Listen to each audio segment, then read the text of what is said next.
إذاعة علي الحنين FM.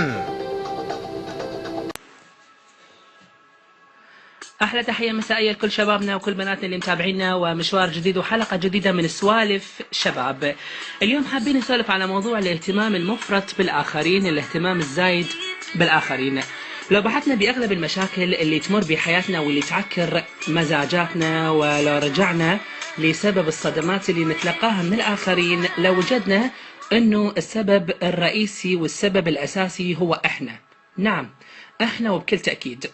راجع نفسك وراجع شريط علاقاتك وشوف روحك حبيت واهتميت وسهرت وفكرت وانقهرت وعطيت الشخص هذا اهتمام كبير، وخليته يظن نفسه على انه ماكو من عنده اثنين بالحياة، وخليته يظن على انه ملاك، لحد ما وصل لمعرفة كل مفاتيح حياتك وكل نقاط ضعفك عرفها، وسيطر عليك وعلى مشاعرك وعلى أحاسيسك، وقدر يحاربك ببعد عنك، لأن تأكد 100% وأنت السبب اللي خلاه يتأكد 100% أنك ما تقدر على بعده، وأنك تسهر وتبكي وتتعذب.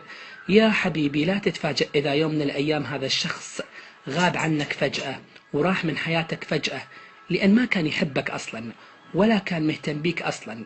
ولو كان مهتم بيك ولو كان يحبك فعلا ما اختفى فجأة من حياتك، أو على الأقل انطاك خبر قبل لا يروح وقبل لا يغادر، حتى توصلون أنت وياه الحل لهذا الوضع، حتى على الأقل تقدرون اثنينكم تعيشون عيشة ببعد الثاني. حبيب قلبي، من اليوم المفروض توقف قدام المراية والمفروض تحاكي روحك وتقول أنا مو الأول، أنا مو الأول، أنا القوي، وأنا اللي ما راح أهتم، وأنا اللي راح أعطي بقد ما أخذ، وأنا اللي راح أهتم بقد ما يهتمون بيا.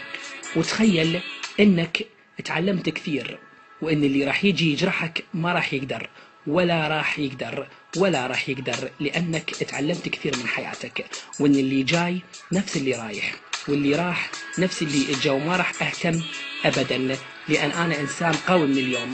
هذا مو كلام، هذا المفروض أن تطبقه، هذا المفروض أنه أنت تتعلمه بحياتك. على كثر الصدمات اللي مرت بيك، على كثر الأزمات النفسية اللي مرت بيك، المفروض أن تتعلم درس. ترى الإنسان الذكي والحر والحليم هو اللي يتعلم، واللي ما يتعلم غبي، مش فرق كتير.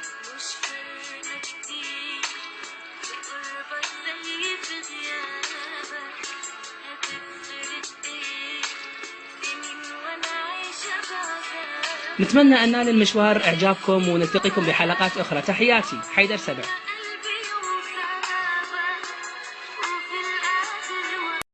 هنا إذاعة علي الحنين FM.